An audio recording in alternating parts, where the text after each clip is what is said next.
बिस्मिल्लाहिर्रहमानिर्रहीम अस्सलाम वालेकुम। मैं हूं करामत मुग़ल और मेरे साथ हैं सईद बलोच साहब और आप देख रहे हैं Saeed Baloch official YouTube channel. Saeed Baloch साहब, अभी खबर आई है, हुक्मनामा आ गया नैब तरमीम केस का, जिसमें चॉइस दी गई है। जो मैंने ख़बर देखी उसमें तो बाकायदा तौर पे चीफ़ जस्टिस साहब की तरफ से चॉइस दी गई है, अगर चेयरमैन PTI इमरान खान पेश होना चाहते हैं सुप्रीम कोर्ट में तो डयाला जेल के जो सुपरिटेंडेंट जेल हैं वो ही इंतज़ामात को यकीनी बनाएं। क्या इमरान खान को अब सुप्रीम कोर्ट में पेश किया जाएगा और इमरान खान पेश होंगे? बहुत शुक्रिया करामत मुग़ल साहब। देखें, इमरान खान साहब को पेश तो किया जाना चाहिए और लेकिन उसमें आप ये भी देखें कि जो मौजूदा हुकूमत है उसकी ये मुकम्मल ये कोशिश होगी, पूरी कोशिश होगी कि इमरान खान साहब को सुप्रीम कोर्ट पेश ना किया जाए। आप ये देखें कि इससे पहले ग़ालिबन इस्लामाबाद हाई कोर्ट ने इमरान खान साहब को तलब किया था कि उनको पेश किया जाए, लेकिन उसमें भी कहा गया जी कि उनको सिक्योरिटी रिस्क हैं और उनको इसलिए पेश नहीं किया जा सकता। फिर आप इसकी एक और मिसाल देखें कि रवां साल जब 9 मई को इमरान खान साहब को गिरफ़्तार किया गया था इस्लामाबाद हाई कोर्ट से, और उसके 2 दिन बाद यानी 11 मई को सुप्रीम कोर्ट ऑफ पाकिस्तान ने केस की समाअत की थी। और उस वक्त के जो IG इस्लामाबाद थे, बल्कि अभी भी वही हैं, अभी भी वही हैं, IG इस्लामाबाद को ये हिदायत की थी कि IG इस्लामाबाद चेयरमैन PTI को सुप्रीम कोर्ट में हाज़िर करें। अब ये 4 बजे उनको पेश करने का हुक्म दिया गया था, लेकिन उनको तकरीबन 1.5 से 2 घंटे की ताख़ीर से पेश किया गया। और उसकी वजह से हमें तो ज़राए ने बाद में ये भी बताया था कि जब 1.5-2 घंटे गुजर गए और उनको पेश ना किया गया तो उस वक्त फिर जो जज साहबान थे आहिस्ता आहिस्ता शायद उनके भी जहन में ये बात जो है वो आने लगी थी कि लगता है कि रियासत इमरान खान को पेश नहीं करेगी। लेकिन जस्टिस अतर मिनल्ला साहब जो इंसानी हकूक़ के हवाले से उनकी इस्लामाबाद हाई कोर्ट में बतौर chief justice Islamabad high court उनकी बड़ी उनकी खिदमात हैं, उन्होंने कहा कि हम इंतज़ार कर लेते हैं। जिसके बाद फिर थोड़ा मज़ीद इंतज़ार किया गया और फिर बताया गया कि इमरान खान को सुप्रीम कोर्ट लाया जा रहा है और उनके सिक्योरिटी इंतज़ामात करने के लिए कुछ ताख़ीर हुई थी और अब उनको थोड़ी देर के बाद पेश कर दिया जाएगा। जिसके बाद इमरान खान को एक बुलेट प्रूफ मर्सिडीज़ गाड़ी में, जिसके बारे में बहुत ज़्यादा प्रोपेगेंडा किया गया कि वो चीफ़ जस्टिस की हिदायत पर रजिस्ट्रार के ने जो रजिस्ट्रार सुप्रीम कोर्ट थे उन्होंने IG इस्लामाबाद को कहा था और उनकी सिफारिश पर ये मर्सिडीज़ गाड़ी में इमरान खान को लाया गया। तो ये भी लगा था किसी जज की गाड़ी है। जी, ये भी बाद में क्लियरेंस आई थी कि ये वाली गाड़ियाँ जज नहीं इस्तेमाल नहीं करते। बिल्कुल यही बात है। और फिर देखें कि प्रोपेगेंडा किया गया था चीफ़ जस्टिस और इमरान खान को बदनाम करने के लिए कि चीफ़ जस्टिस इमरान खान को किसी किस्म की कोई सहूलतकारी कर रहे हैं। हालांकि हमारे ज़राए के मुताबिक इमरान खान को अदालत में पेश करने का हुक्म भी जो तजवीज़ थी वो भी जस्टिस अतर मिनल्ला की गालबन थी। तो उस वक्त बहरहाल प्रोपेगेंडा किया गया, लेकिन वो फौरी तौर पे नाकाम हो गया। अगर रजिस्ट्रार सुप्रीम कोर्ट की जानिब से ऐसी कोई सिफारिश की गई थी तो फिर कोई कॉल की गई होती, कोई उसका रिकॉर्ड होता जिसकी बुनियाद पर ये सारी बात की जा सकती थी। लेकिन ऐसी किसी किस्म की कोई बात हमारे सामने हमें नज़र नहीं आई कि इस तरह का कोई वाक़या जो है वो हुआ है। बहरहाल इमरान खान साहब को उस वक्त पेश किया गया और अब भी देखें यही सूरत हाल है। नैब तरामीम के ख़िलाफ़ साबिक़ वज़ीर-ए-आज़म इमरान खान ने गुज़श्ता साल जुलाई के महीने में सुप्रीम कोर्ट में दरख्वास्त दायर की, जिसके ऊपर 54 समातें हुई और 54 समातों के बाद 15 सितंबर 2023 यानी गुज़श्ता से पेवस्ता माह सुप्रीम कोर्ट के जो साबिक़ चीफ़ जस्टिस थे उमर अता बंदियाल साहब की सरबराही में जस्टिस इजाज़ुल हसन और जस्टिस मंसूर अली शाह पर मुश्तमिल 3 रुकनी बेंच ने इस केस का फ़ैसला सुनाया था।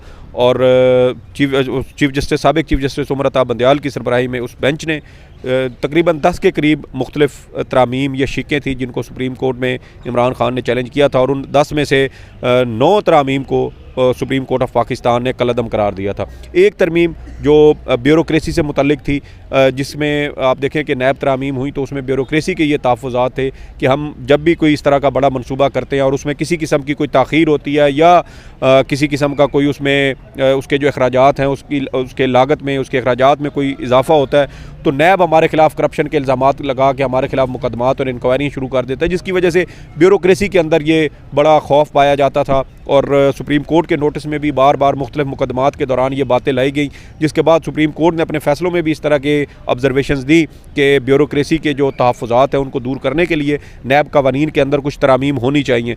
लेकिन फिर PDM ने एक ऐसी सुहागा किस्म की तरामीम कर दी और कहा कि हर वो शख्स जिसने करप्शन की हुई है वो सब इससे बरी ज़िम्मा होंगे, उन सब के गुनाह माफ़ हो जाएंगे। और आप देखें कि 50 करोड़ रुपए तक की करप्शन को तो शायद करप्शन ही नहीं समझा गया, वो तो क्या कहते हैं उसको, पहले 5 थी ना, ऊँट के मुंह में जीरे वाला, ऊँट के मुंह में जीरे वाली बात हो गई, 50 डायरेक्ट 50 का बैरियर बना दिया गया। तो इस तरह के तहफ़्फ़ुज़ात थे। फिर प्ली बार्गेन वाला मामला था, महंगाई इतनी बढ़ गई थी मेरे ख्याल। ये भी हो सकता है, बिल्कुल करप्ट लोगों के अखराजात पूरे करना उनके लिए बड़ा मुश्किल हो गया था। बहरहाल उस पर सुप्रीम कोर्ट ने फ़ैसला दिया, वो बड़ा तारीख़ी फ़ैसला था।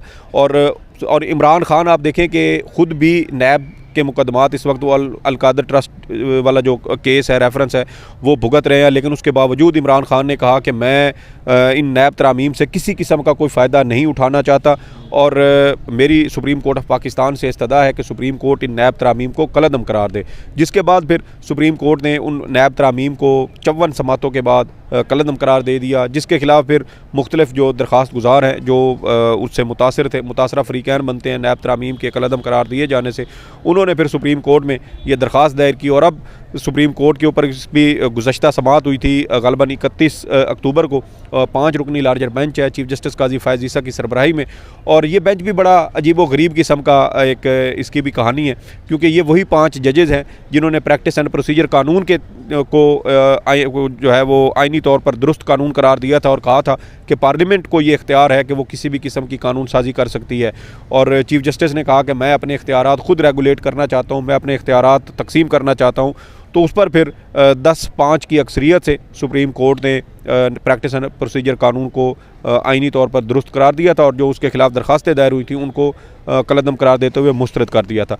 तो ये एक फ़ैसला था और ये वही 5 जजेज़ हैं जो प्रैक्टिस एंड प्रोसीजर कानून में पार्लियामेंट की बालादस्ती या उसकी कानून साजी का जो इख्तियार है उसको तस्लीम कर चुके हैं। तो फिर इसमें कोई ऐसी जो है वो अचंभे वाली बात नहीं है कि इस केस का फ़ैसला क्या आएगा। साफ़ नज़र आ रहा है कि इस केस का फ़ैसला क्या होगा।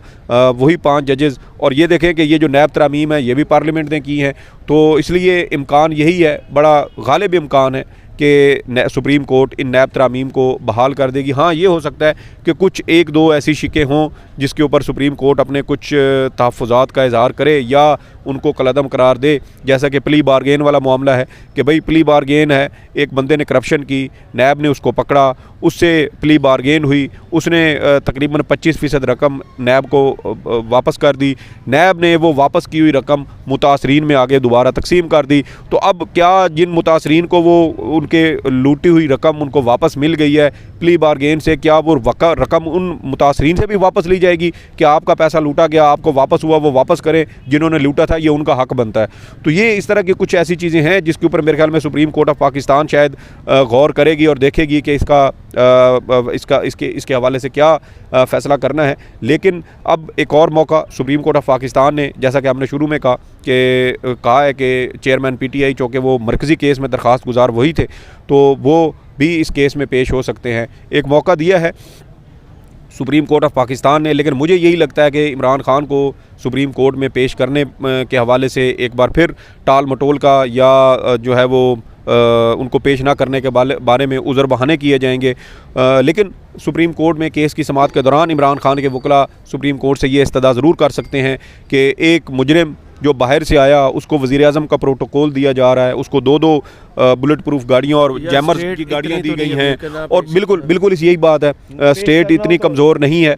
हमारे पास देखें कि इंटरनेशनल जो डिग्नेटरीज़ हैं वो आते रहते हैं, बड़ी बड़ी कॉन्फ्रेंसेस पाकिस्तान ने यहाँ मुनक़िद की हैं। क्रिकेट टीम जो आती है उसको प्रेसिडेंशियल प्रोटोकॉल दिया जाता है। तो एक दिन के लिए अगर किसी शख्स को लाना हो तो मेरा नहीं ख्याल कि उसके अंदर कोई बहुत ज़्यादा कोई ऐसी मुश्किलात पेश। और काजी साहब बर्दाश्त कर जाएंगे ये कि उनके फैसले के ख़िलाफ़ अगर उन्होंने कहा है कि पेश किया जाए और ना पेश किया जाए? देखें, काजी साहब तो मेरे नहीं ख्याल नहीं, इसमें एक और मामला है कि काजी साहब बहुत ज़्यादा क्या कहते हैं उसको, कि इमरान खान से उनको एक वैसे अनाद तो है, बिल्कुल ये कोई इससे इनकार भी करना चाहे तो वो नहीं कर सकता, क्योंकि इसकी बहुत सारी ऐसी अलामात और ऐसे मिसालें मौजूद हैं जिससे आप वाज़े तौर पर ये कह सकते हैं कि इमरान खान से काजी साहब को एक तरह का अनाद है। और वो इमरान, लेकिन ये एक और बड़ी अहम बात है कि काजी साहब चाहें कि इमरान खान बतौर दरख्वास्त गुजार, बतौर साइल वो उनकी अदालत में पेश हों, खड़े हों, वो अदालत से इस्तदा कर रहे हों, तो वो एक होता है ना कि आपको नफ्सियाती बर्तरी का आपको एहसास होता है कि यार कल इस शख्स ने मेरे खिलाफ रेफरेंस भेजा था, आज ये मेरी अदालत में खड़ा है। तो हो सकता है कि वो अपनी अना की तस्कीन के लिए इस चीज़ को बेहतर समझे और कहें कि हाँ जी इमरान खान को पेश करें। लेकिन उससे हट के भी आप देखें कि इमरान खान मरकज़ी दरख्वास्त गुजार थे मरकज़ी केस में, तो उनका आना भी ज़रूरी है। और दूसरा एक और अहम केस है जो आपको याद है, पिछले दिनों इमरान खान ने सुप्रीम कोर्ट में किया साइफ़र वाले मामले पे। अब साइफ़र वाले मामले में भी ज़मानत वाला मामला है, उसमें भी दरख्वास्त गुजार के जो वकला है वो कह सकते हैं जी कि दरख्वास्त गुजार के जो साइल है उसको सुप्रीम कोर्ट ऑफ पाकिस्तान में पेश करने का हुक्म दिया जाए। तो ऐसी बहुत सारी मेरे ख्याल में बातें हैं जिसके ऊपर ये सारी चीज़ें हो सकती हैं। सब इख्तियारात जो हैं वो सुप्रीम कोर्ट ऑफ पाकिस्तान के पास हैं। सुप्रीम कोर्ट अगर हुक्म दे कि इमरान खान को अदालत में पेश किया जाए, अब देखिए जो हुक्मनामा जारी हुआ है उसके अंदर तो उन्होंने बड़ा वाज़ेह कह दिया है कि दरख्वास्त गुजार यानी इमरान खान अगर अदालत में पेश होना चाहें तो वो सुप्रिटेंडेंट अडियाला जेल को कहें कि वो फ़लाँ तारीख को केस है 11:30 बजे, तो वो अदालत में पेश हो, तो फिर वो अदालत में पेश करने के पाबंद हैं। और अगर वो पेश नहीं करते तो फिर इमरान खान अपने वकला को ये कह सकते हैं कि देखें मैं पेश होना चाहता था, मैंने रजिस्टर जो सुप्रिटेंडेंट अडियाला जेल है मैंने उससे बात की है, लेकिन उन्होंने मेरे मौक़िफ़ को तस्लीम नहीं किया, उन्होंने मेरी बात नहीं मानी, तो इसलिए अदालत से ये कहा जाए कि आइंदा समाअत पर मुझे पेश होने का बाकायदा हुक्म जारी किया जाए। तो फिर अगर इनको पेश नहीं किया जाता तो फिर सुप्रीम कोर्ट बड़े वाज़ेह अंदाज में कह सकती है अगले आइंदा तो टाइम फ्रेम भी होता है ना, 2 घंटे में पेश किया। बिल्कुल हो सकता है केस की समाअत के दौरान अगर वकला ये नुक्ता उठा देते हैं सुप्रीम कोर्ट को कि सुप्रीम कोर्ट ने, आपको पता है डेडलाइन ही दी जाती है। जी देखिए डेडलाइन से हट के अडियाला जेल यार यहाँ से कितनी दूर है, आप अगर रूट भी लगाएं तो 1 से 2 घंटे के अंदर तमाम तर सिक्योरिटी इंतजाम किए जा सकते हैं। बुलेट प्रूफ गाड़ियाँ मौजूद हैं, बख्तरबंद गाड़ियाँ मौजूद हैं, बम प्रूफ भी हैं। तो इमरान खान साहब को देखें अटक से अडियाला जेल भी तो उसी बुलेट प्रूफ गाड़ी और बम प्रूफ गाड़ी में ही लाया गया था ना, तो वो यहाँ अडियाला से यहाँ तक लाने में मेरे ख्याल में कोई ज़्यादा टाइम तो नहीं लगेगा। ये अब सारी जो है वो नीयत का इसमें दारो मदार है, और हुकूमत की नीयत वैसे मुझे अच्छी नहीं लगती, लेकिन सुप्रीम कोर्ट की अगर वाज़ेह डायरेक्शन हो तो मेरा नहीं ख्याल कि हुकूमत इसमें किसी किस्म की हुक्म अदूली की जरूरत भी करेगी। चलें, बहुत शुक्रिया सईद बलोच साहब, आपके तज़िये का कमेंट्स बॉक्स में ज़रूर बताइए। वीडियो आपको कैसी लगी, इजाज़त दीजिए, अल्लाह हाफ़िज़।